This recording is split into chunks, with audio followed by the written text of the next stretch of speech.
Alhamdulillah dina waktos nu ayeuna kalayan takdir ti Gusti Nu Maha Suci Allah anu Maha Kawasa urang tiasa muajahat ngalaksanakeun kagiatan tadarusan terutami nuleuman ngabahas perkawis sunnah-sunnah Rasulullah sallallahu alaihi wasallam, terutami anu masih kurang menuju dibahas perkawis seputar ibadah bulan Sya'ban. Mudah-mudahan Allah Subhanahu wa taala maparinan sehat walafiat oge urang sadayana tiasa ditepatkeun sareng sasi Ramadan ngalaksanakeun ibadah dina kaayaan aya dina ridho Allah Subhanahu wa taala. Makalah anu sasi mingguan kamari atas di payun kedah diawas deui ku payunnya eta atas aya seratanana anu diperhatoskeun mah dina halaman nu kadua perkawis ibadah di bulan Sya'ban kamari aya 3 poin ya kamari teh diantawis anu 3 poin 3 soal tanapi 3 perkara anu kurang kedah dilaksanakeun teh diantawisna aya nomor 3. Bulan Sya'ban itu adalah bulan diangkatnya amal. Tamutkeun hadis sahih tidak diterangkan waktu kapan amal kita diangkat oleh Allah pada bulan tersebut. Tegasna dina sasi ieu teh kaping sabaraha. Dan itu terindikasi dengan bagaimana Nabi menyemangati diri untuk meningkatkan amal ibadah pada bulan Sya'ban. Di antaranya adalah saum-saum sunnah. Alasanana saur Nabi supaya ketika buku catatan amal beliau dilaporkan oleh malaikat ke hadapan Allah, beliau sedang beribadah. Eta alasan nama.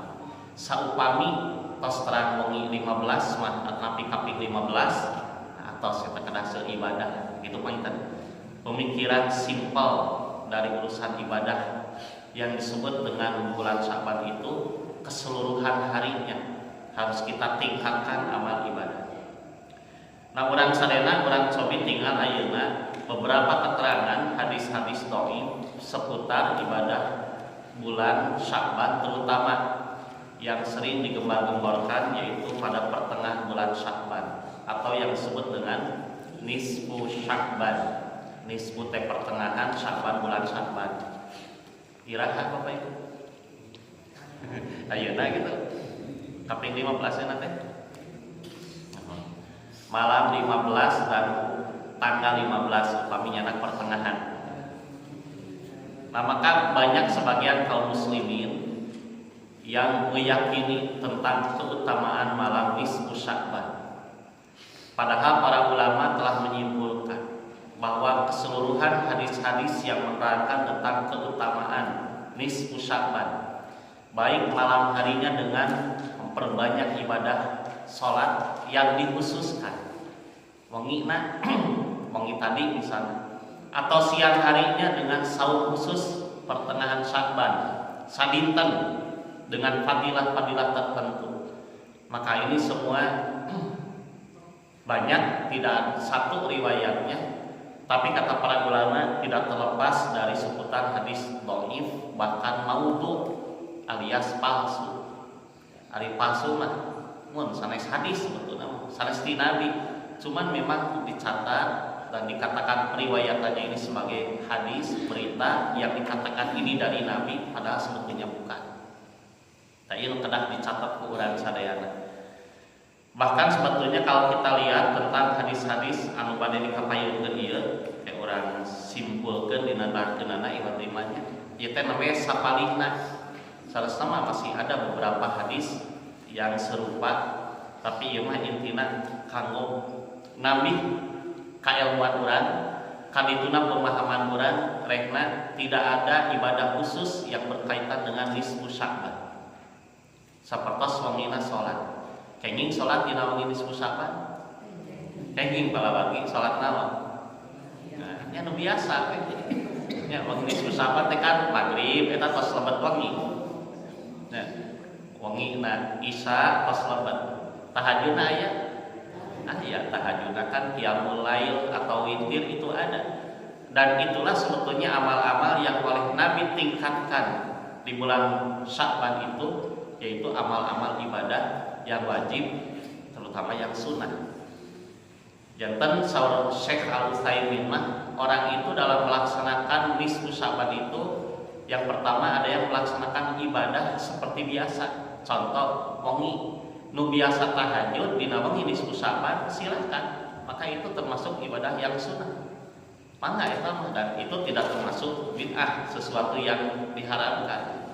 Tanu janten masalah mah upami nu ngakhususkeun kalayan di darasaran keterangan engke urang bakal dibahas di handap wengi na salatna, bahkan yang menyebut salat alfiyah tempat handapna ke urang bahas kumaha alfiyah. Sebab alfiyah teh tina alfun teh 1000. Sana 1000 rakaat mah sana 1000 kalau gitu. 100 rakaat dengan bacaan tertentu, kemudian meyakini keutamaannya seperti ini. Pada semua itu tidak ada keterangan dari Nabi. Nah, maka ini adalah sesuatu yang diada-adakan atau bid'ah. Dan yang lebih berat, kata Syekh Al-Utsaimin, bagi orang yang terus mengulangi setiap tahun, tiap pada wengian nisfu Sya'ban melaksanakan sesuatu ibadah, kemudian siangnya juga saum tertentu, puasa tertentu, keyakinan mendapat pahala tertentu, ini lebih berat lagi karena tidak ada keterangan contoh dari Nabi, sahabat, bahkan tabi'in, termasuk ulama yang 4 ulama madhab ayat. Isyarat kesana pun tidak ada. Nah, cenah ieu aya mau dieu teh kanggo ngingatkeun yen memang aya guluyurna juntrungna mah. Tapi sebetulnya ketika kita bahas semakin terlihat bagaimana bahwa amal-amal khusus di bulan Sya'ban, terutama pertengahan Sya'ban, itu tidak ada satupun yang sahih. Anu kahiji musim kuring dibagi karena 3 kalawan sanos seueun sasana. Yang pertama adanya keyakinan nomor 1 dan 2 sebetulnya hampir sama, yaitu bahwa di malam nisfu Sya'ban, pertengahan bulan Sya'ban, Allah akan turun atau muncul ke langit dunia, kemudian memberikan ampunan kepada setiap orang muslim mukmin dengan syarat. Hadis yang pertama itu tidak ada dendam kesumat, tidak ada permusuhan antara dia dengan saudaranya, dan bukan orang-orang musyrik. Itu 1. Kemudian hadis kedua, Allah akan mengamati, memantau, mengawasi. Kalimatnya yattali'u. Hadis kedua, Allah akan mengamati, melihat, kemudian mengampuni dosa-dosa kecuali yang bermusuhan dan di luhur mah anu musyrik, di handap mah yang membunuh. Kajaba cenah anu pentingna dina nisfu Sya'ban teh masih keneh aya urusan jeung dulurna, ulah wargana, sobatna, papaseaan, memusuhan, dendam. Kemudian yang membunuh orang apalagi. Kemudian yang musyrik terutama itu, maka mereka tidak akan mendapatkan ampunan. Nah, hadisna ayat kelawagi menghanjakal berat gitu. Hadis nu kahiji mah ieu simpeuring nyanak hiji we riwayat Ibnu Majah, ditinggal di riwayat Tirmidzi aya, Imam Ahmad aya, Ibnu Abi Syaibah aya.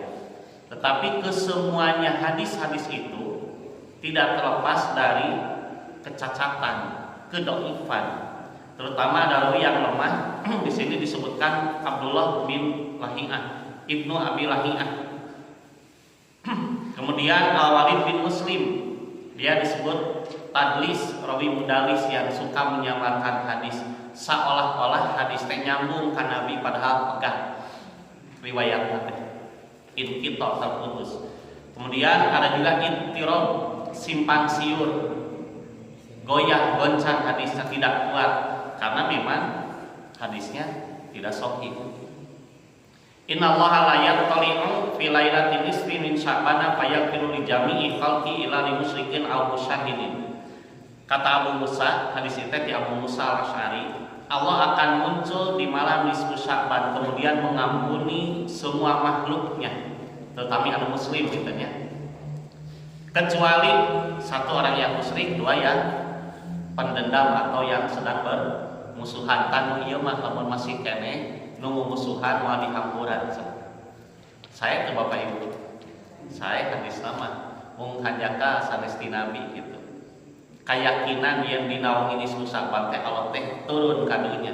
Berarti dina penting lain mah Allah teh henteu. Padahal jelas hadis ini terdapat kerancuan, kegoncangan intirob tadi, simpang siur. Nah, sebab dina hadis-hadis sahih yang sudah kita pelajari, terutama hadis Muslim itu, Allah itu turun setiap malam. Terus yanzilu rabbuka tabaraka wa ta'ala fi kulli lailatin hina yabqa sulusil lailil akhiri. Ya hadis sahih jelas itu. Mengapa hadis ini disebut dhaif lemah? Karena berkaitan bertentangan dengan hadis itu.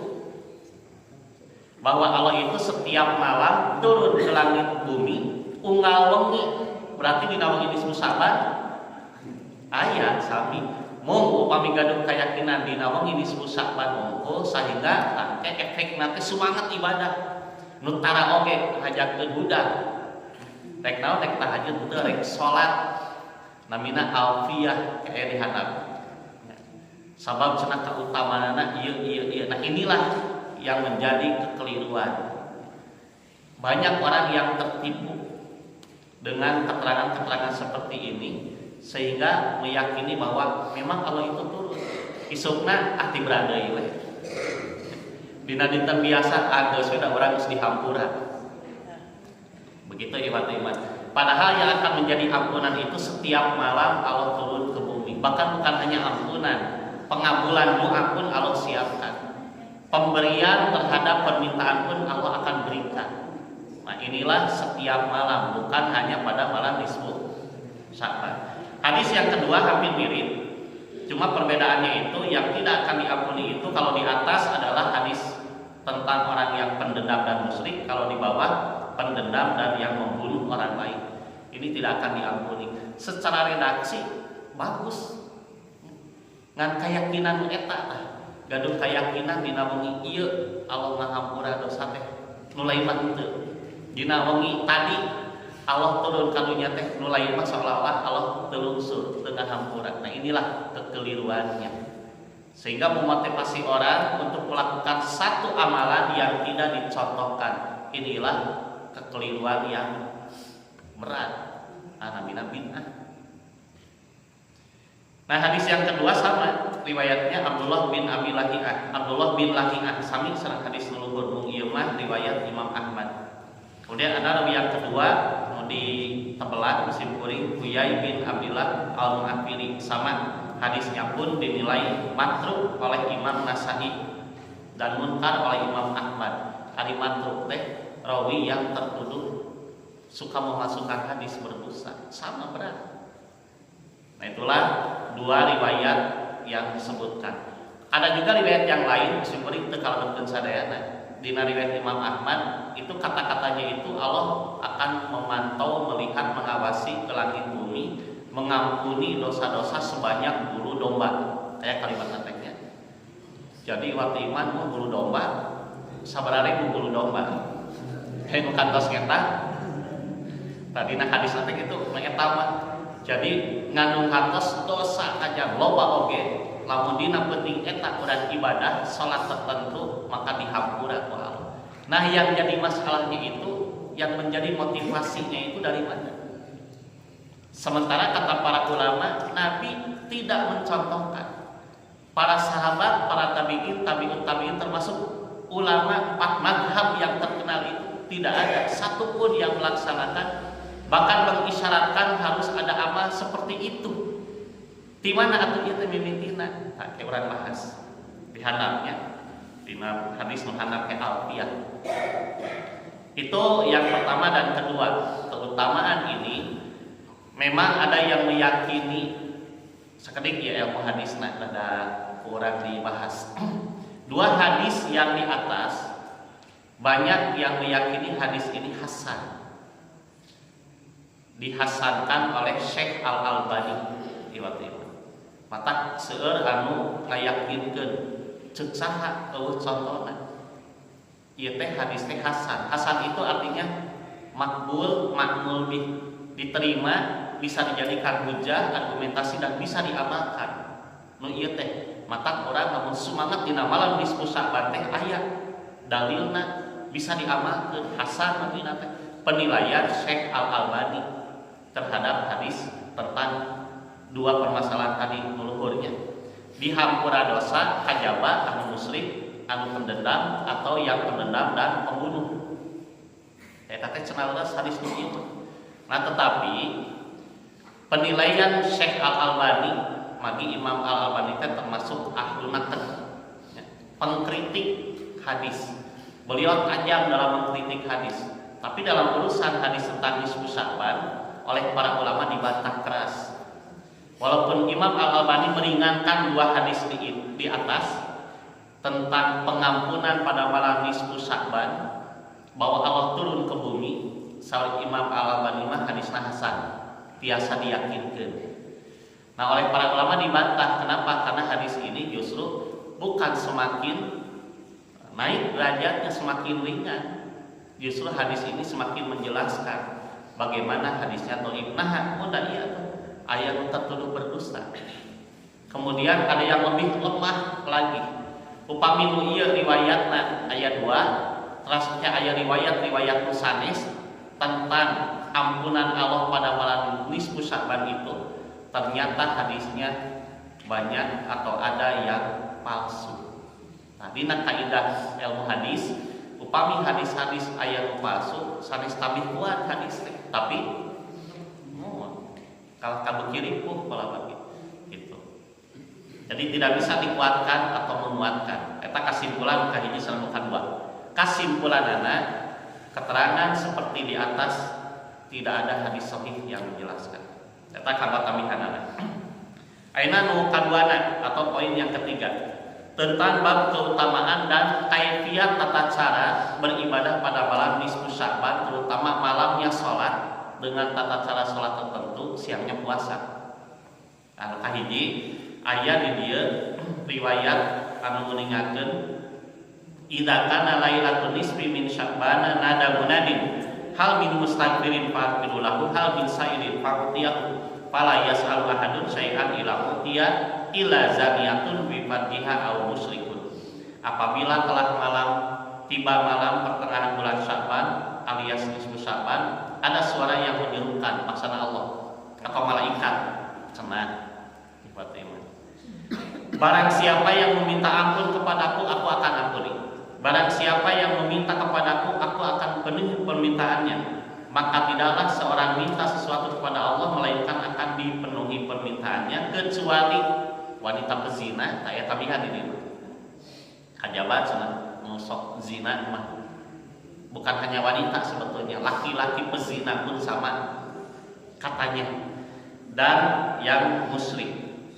Hadis ieu secara redaksi saya kalawati, tapi ieu paktali sareng akidah keyakinan. Saupami keyakinan ieu ternyata teu aya ti Nabi, mohon bade kasana urang nyieunkeun pertanggungjawaban. Nah, makanya kata para ulama hadis ini riwayat Imam Al-Baihaqi.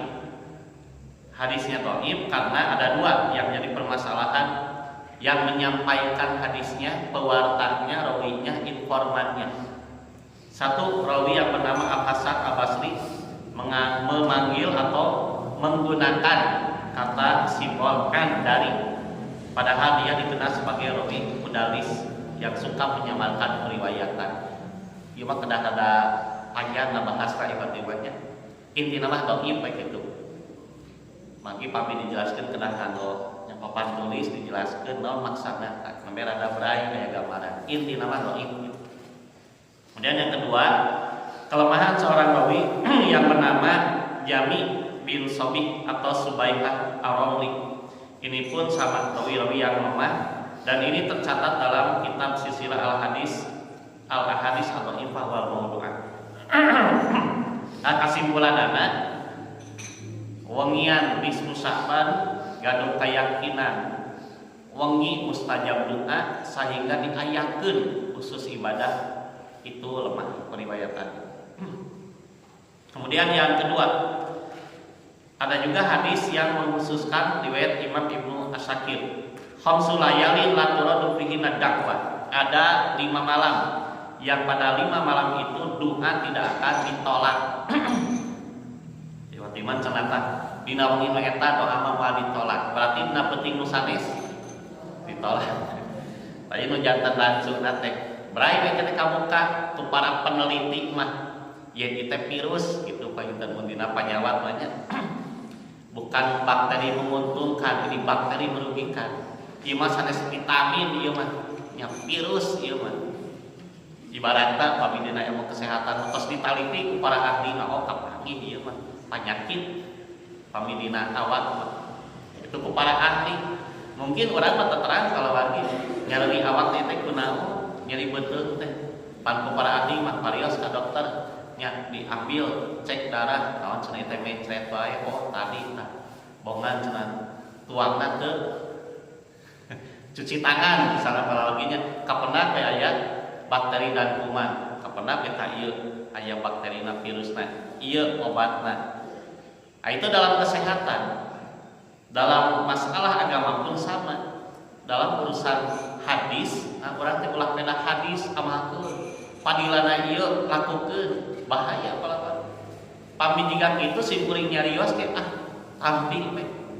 Padahal simkuring nu ka mana teh. Nah, itu bahaya kan. Karena setiap yang diamalkan itu harus ada dalil keterangan yang jelas, bersambung, yakin, valid, sah, betul-betul dari Nabi. Sahabat pun mengikuti. Ari teu paradoku mah kaum palsu mah urang bade kasaha nuturkeun. Engke nyieunkeun pertanggungjawabanana maksana. Nah, yang kedua ada 5 malam yang doa itu tidak akan ditolak. 1 awalul lailatin min Rajab, malam pertama Rajab. Tos kalangkungnya kalau lagi. Nah, maka aya nu ngalaksanakeun ibadah malam pertama Rajab. Bahkan dengan saumnya siangnya itu. Jadi ya kita. Kemudian yang kedua walailatul nisfi min Sya'ban, malam pertengahan bulan Sya'ban. Nyambung kita sareng malam pertama Rajab itu saat mustajab doa. 3 walailatul jumu'ati, malam Jumat. Memang redaksina mah sae tapi hanya ka ieu palsu ya. 4 Lailatul Fitri, malam Idul Fitri, sehingga banyak orang yang takbiran sumanget hoyong pahala. Bahkan ada hadis palsu yang lainnya. Man ahya lailatal fitri wal adha lam tamut qalbuhu yauma tamutul qulub.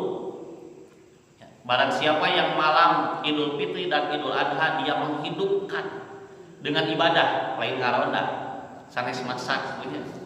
Tapi dengan ibadah, matak seueur takbiran khusus malam Idul Fitri dan Idul Adha juga. Sabab naon keyakinanana katanya dia tidak akan mati di saat hari-hari manusia nanti mati. Nah, eta kautamana teh mung hanjakal palsu.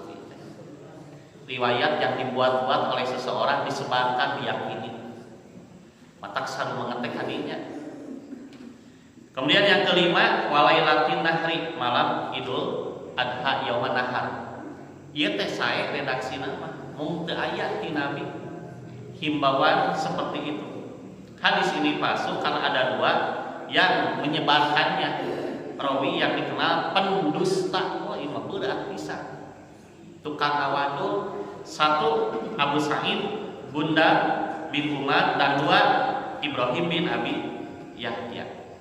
2 orang ini sangat berat dikritisi oleh para ulama hadis sehingga tidak ada keyakinan tentang keutamaan pada 5 malam itu secara khusus.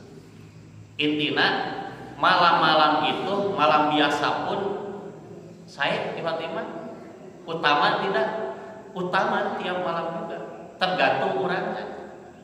Unggal wengi ku urang kalangkung termasuk wengi tadi kali urangna tibra manya atos lepas. Termasuk misalkan malam tadi di Sya'ban urangna teu ibadahnya sami we lepas. Kan abdi mah sumanget 1000. Ya 1000 salat 1000 teh kumaha? Nah ini yang bahaya. Ya. 1000 bacaan punya. Salatna mah 100 kali. Ini tidak ada contoh. No katiluna dari Ali bin Abi Thalib, ini riwayat Ibnu Majah juga. Katanya Nabi bersabda idza kana lailatul nisfi min Sya'ban faqum lailaha wa sumu naharoha.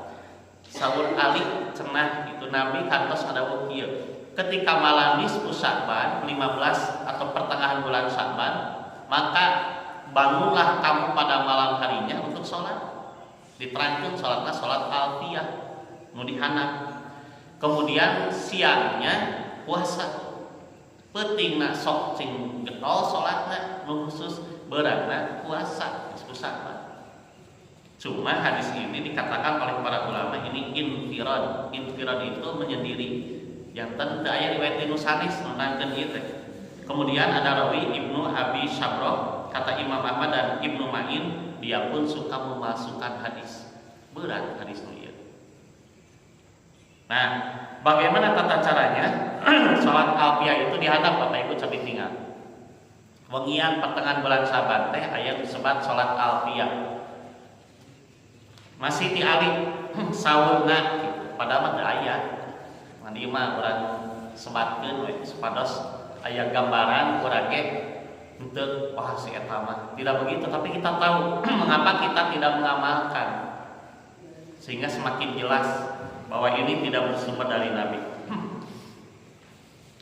Kata Nabi, katanya, ya Ali, wahai Ali, man sholat mi'ata rakaatin fi lailatin nisfi.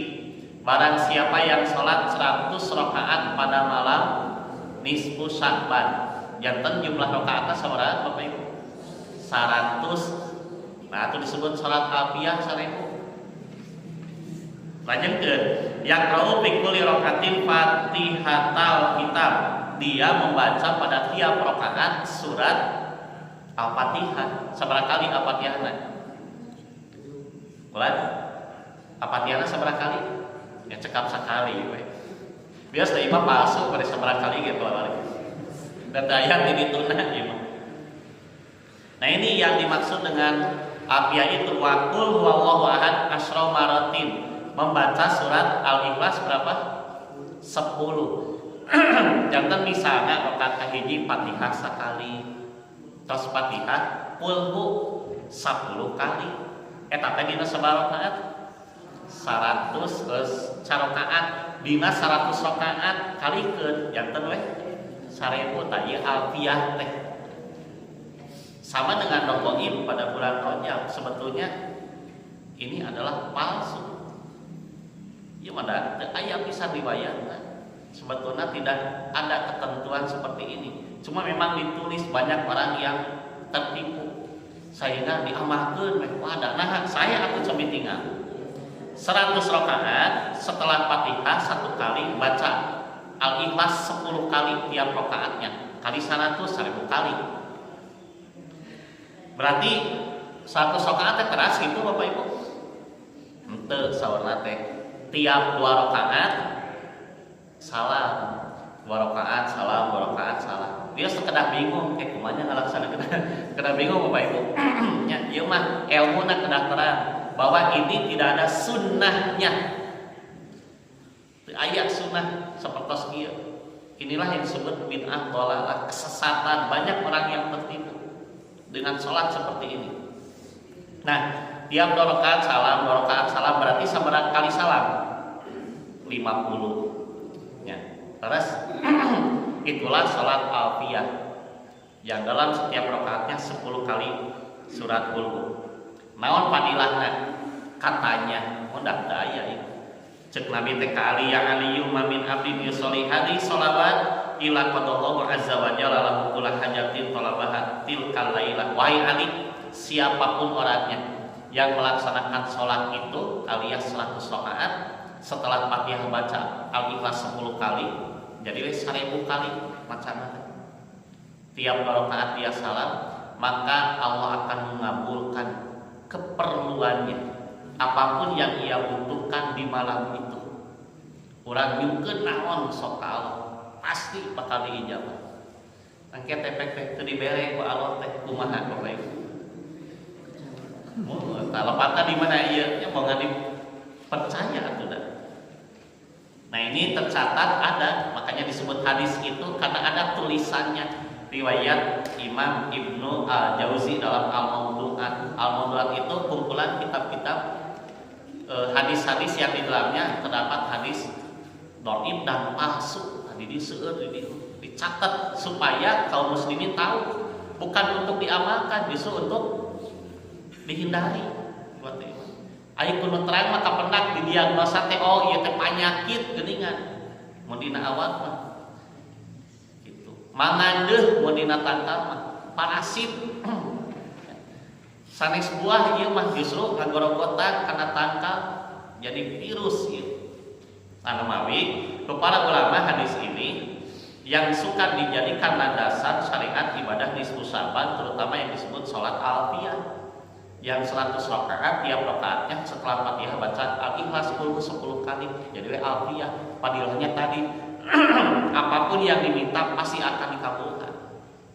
Tangke teh bakal protes ka Allah teh urang geus alfiyah penting tadi, ayeuna hayang duit samiliar mana? Allah teh bohong, lain Allah bohong, didinya anu dibohongan. Kudu nyieun ieu berita bahwa ini ibadah begini. Dia yang kena prank. Punten bahasa simkuring ya. Kena prank, tertipu dengan urusan-urusan seperti ini. Nah, ini dicatat oleh para ulama. Menjangkeun masalah teh aya dua orang jami.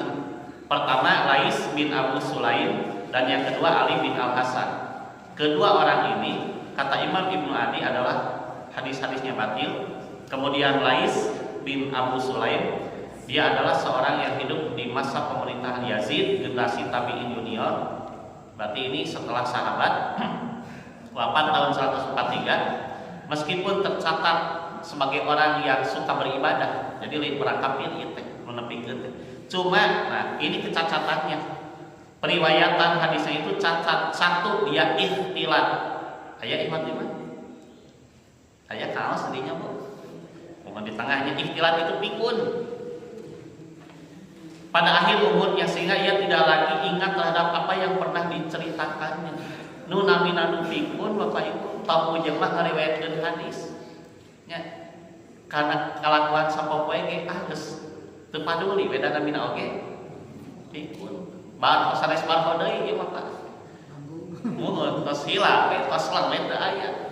Dia berbicara tentang urusan amal yang tadi cik pada kumaha kalau puntennya upami misalna masih keneh sehat awakna sae jernih emutanana, mungkin ini bisa dijadikan landasan kalau orang ahli ibadah dan orang soleh.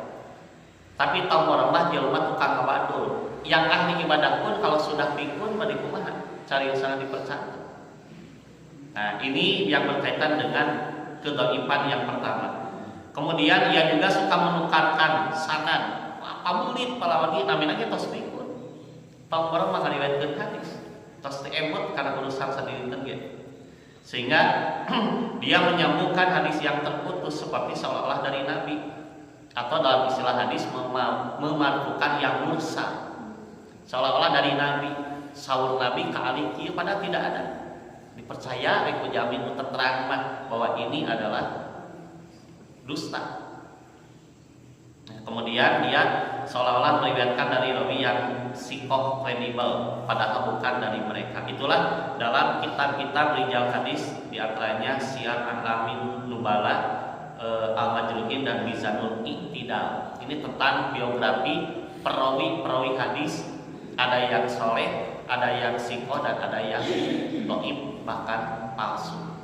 Nah, iwat iman eta kasimpulan teh. Jadi salat alfiyah itu tidak ada. Sanes teu hoyong. Bahkan simkuring ningal tina tarikhnya sejarahna. Ini dimulai tentang salat alfiyah itu di Baitul Maqdis. Itu dikatakan dalam beberapa keterangan. Di Baitul Maqdis tahun 448 Hijriah. Berarti 400 tahun langkung ti Nabi ngantunkeun. Nabi kan ngantunkeun tahun 11 ieu mah 448 Hijriah. 400 tahun langkung. Jeda dari zaman sahabat Abu Bakar, ya, terus tabi'in, tabi'ut tabi'in itu tidak ada. 400 tahun berikutnya namanya ayat disebut salat nu ieu teh 100 rakaat. Tiap rakaat dibaca surat Qul 10 kali. Di mana? Di Baitul Maqdis. Nya di Baitul Maqdis nama oleh seseorang yang dilakukan dina malaman nisfu Sya'ban salat. Ternyata ada orang yang bermakmum di belakang, 2 orang 3 orang, sehingga penuh malam itu. Tahun berikutnya semakin penuh di Masjidil Al-Aqsa itu.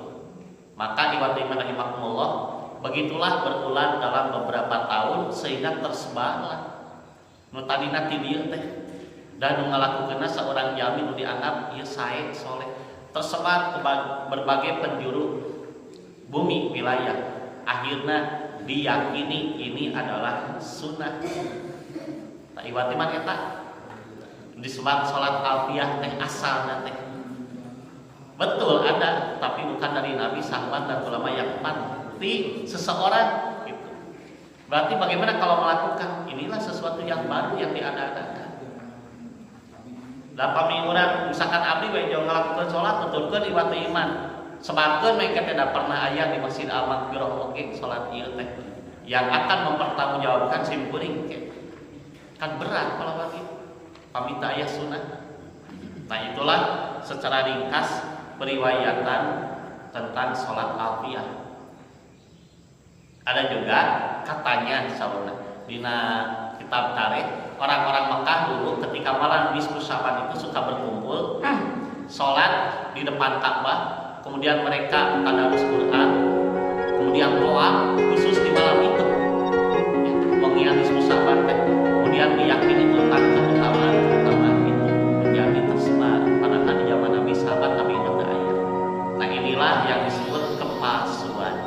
Berarti ayat iman sunnah. Ada ayat. Kemudian itu yang disebut alfiyah. Nah orang dikasih dua D-nya kalau berarti 2D. Ayat dihanap ini saminya betul deh riwayatnya. Siapa yang sholat pada malam nisfu Sya'ban 12 rakaat, ia membaca qul huwallahu ahad pada setiap rakaatnya 30 kali setelah Fatihah. Bacaan fadilahnya, ia tidak akan keluar sebelum melihat tempat duduknya di surga. Laksana moal maot kajabat jadi tembongkeun tempatna di surga. Ngalaksanakeun sholat 12 rakaat malam nisfu Sya'ban. Kemudian yang kedua, dia bisa memberi syafaat menyelamatkan 10 orang dari keluarganya yang semuanya sudah dipastikan masuk neraka. Luar biasa kalau begini. Mohon. Upami Rasulullah menjelas ieu mah aya jami anu dinawangi nisfu Sya'ban salat 12 rakaat maca qul 30 rakaat tina tiap 30 kali tina tiap rakaat. Diketna bisa mere syafaat ka 10 urang dulurna. Luar biasa. Bung hanjakal hoax alias palsu. Hoax istilahnya namanya hoak gitu ya waktu itu. Fitnah mengatasnamakan Nabi. Simkuring wantun nyaris gitu memang tidak ada riwayatnya. Terakhir, ayeuna nu langkung hebat nih kalau begini ada panjang. Mun da teu pamang aya para mah kautamiana oge. Kata Ali katanya padahal teu aya itu. Saya pernah melihat Nabi, dijelaskan pernah melihat Nabi. Padahal tidak ada riwayat ini. Pada malam nisfu Sya'ban bangun dan sholat 14 rakaat. Tadi 14. Kemudian setelah selesai beliau duduk dan membaca Fatihah 14 kali, Qul huwallahu ahad 14 kali, Al-Falaq 14 kali, Anas 14 kali, wahyu sebab 14. Kemudian membaca ayat kursi 1 kali. Kemudian ada membaca ayat walaqad ja'akum rasulun dan seterusnya. Dia kursi mulia tak acan kaparios bekas surat naon ieu teh. Da ieu mah doi palsu ieu mah. Hoax. Nah, beliau menjawab, barang siapa yang melakukan amal seperti yang kamu lihat cenah saur Nabi ka Ali, padahal berdasarkan hadis-hadis sahih tidak ada. Ini adalah hoax. Ini berat tanggung jawabnya di akhirat di poeun Allah. Dikat cenah ceuk Nabi ka Ali nu ngalaksanakeun salat 14 rakaat kalayan tadi teh Qul Al-Falaq Anas 14 kali 14 kali. Tinggal padilahna ibadah iman.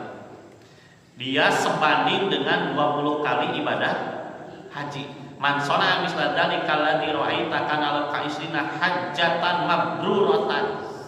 yang melaksanakan 14 rakaat malam nisfu Sya'ban sama dengan ibadah haji 20 kali. Cung mitra sadayana nya palawagi nu kantos ibadah haji 20 kali atau 20 kali mah seueur teuing nu kantos 2 kali we aya. Bapak Ibu pilih sanes-sanes sombong nu tos 2 kali aya. Dacan ieu mah 20 kali. Ibadah haji nage lain haji hungkul, indit balik sanis, bari duka mabrur henteu naon. Da eta nu berat mah ngajaga kamabruran haji maka jadi pertanggungjawaban. Sanes gelar hajina 20 kali haji mabrur coba tinggal dijamin 20 kali haji teh mabrur sabaraha ongkosna kinten-kinten.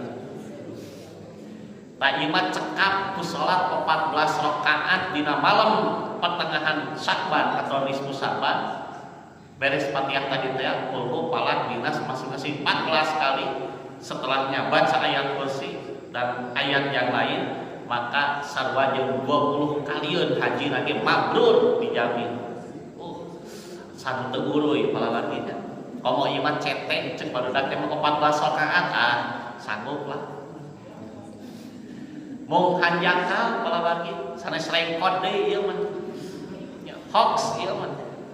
Fitnah mengatasnamakan Nabi. Dosa besar ieu ngalakukeunna bari yakin sarua jeung haji raos sigana mah. Simpuringe mutnya ieu ti Nabi mah cekape salat nu ieu wah bahagianya kan hanya ka ieu teh kal katami dosa kalau bagi bujang-bujang dihampura dosa ieu mah. Kemudian ada lagi naon cenah saum 20 tahun yang diterima urang wae sataun duka ieu mah sami jeung saum 20 tahunan nu pasti ditampi. Wakasyami istrina sanatin makbulatin 20 tahunan saum ditampi saum lagi sok urang Ramadan nu ayeuna teu acan latos 1 tahun kamari yakin ditampi duka kalau lagi ku salat ieu mah 14 rakaat 20 kalieun alias 20 tahunan saum ditampi ku Allah saum lagi matak teu kedah saum da atos ku ieu laras teu nya mataknya kabelejong lamun teh mah jami katipu nya lamun joa da ieu mah alus gitu. Kemudian dan nikah pagi harinya ia saum teh ieu anu tanggal pertengahan bulan Saban puasa maka itu sebanding dengan puasa 60 tahun yang telah lalu dan yang akan datang. Wah ibarat iman upami di pertengahan Saban kaping 15 misalnya ayeuna saum ieu yakin urang mah puasa ieu mah 60 tahunan naon nunggus kaliwat ayeuna umur urang rek 40 masih kene boga saldo 20 tahun. Soal ibu teh ibu mah nemeh 55 momo saldo 5 tahunan tah dihampura dosa kenah eta teh tos kalangkung Pak. Makanya urang saum di umur 10 tahun misalnya ayeuna umur rek 50 tuh loba kene 60 tahun kaharep berarti sampai usia 120 tahun orang dijamin dihampura dosa kabeh. Kalau warginya eta teh ku ngalaksanakeun salat pada malam nisfu Sya'ban. Kacida kalau wargi. Kayakinan jiga kieu teh mun teu disebut musyrik sebetulna terus terang. Nah, da teu aya kitu. Nah, inilah kebidahan-kebidahan mengatasnamakan sunnah sehingga orang bisa tertipu benar-benar tertipu kusakali geus urang 120 tahunan puasa wah tapi kapae orang teu kudu puasa naon geus nisfu Sya'ban. Nah inilah ibadah iman yang harus diketahui sekali ini punten bukan untuk menyudutkan sebagian yang meyakini tapi ya mengklarifikasi, menginvestigasi dan mengedukasi kedah dinugikeun tah ieu nu ieu riwayat tinggal dina kitab Al-Mawdu'at ada orang yang disebut namanya Muhammad bin Muhajir. Dia adalah yang memasukkan hadis kata Imam Ahmad. Jelma ieu tong dipercaya sabab sok nyieun hoak eta mah. Istilah urang kitulah teh gampil sok nyieun hoak kabar palsu, kabar bohong tong dipercaya. Ayeuna keur anggar we pokona mah dasare. Ini yang menjadi masalah. Nah, ibadah iman itulah sebagian dari keterangan kepalsuan ibadah nisfu Sya'ban. Kesimpulannya ada nggak ibadah pada nisfu Sya'ban? ada. Malamnya sholat yang seperti biasa, pada maghrib, pada isya, pada sholat wengi tahajud ge kenjingna pada sahur nu biasa. Tiba-tiba anu sok biasa mah pertengahan sasi mah kan 13, 14, 15 tuh. Bukan mengkhususkan. Nah, ini yang jadi masalahnya itu. Mengkhususkan di malam dan hari 15 pertengahan Sya'ban dengan keyakinan pahalanya ini termasuk yang terakhir. Tak ieu jantan masalah. Ari orang biasa mah enggak. Tos ayeuna tos biasa. Tiba-tiba insyaallah pahalanya akan tetap ada, bahkan dengan keutamaan yang kemarin ibadah di saat orang lalai ini akan mendapat pahala. Eta kirang langkung anu tiasa dirugikeun, mudah-mudahan sing janten pemahaman kanggo nebihan amal-amal nu teu sesuai sareng sunnah Nabi. Assalamualaikum warahmatullahi wabarakatuh.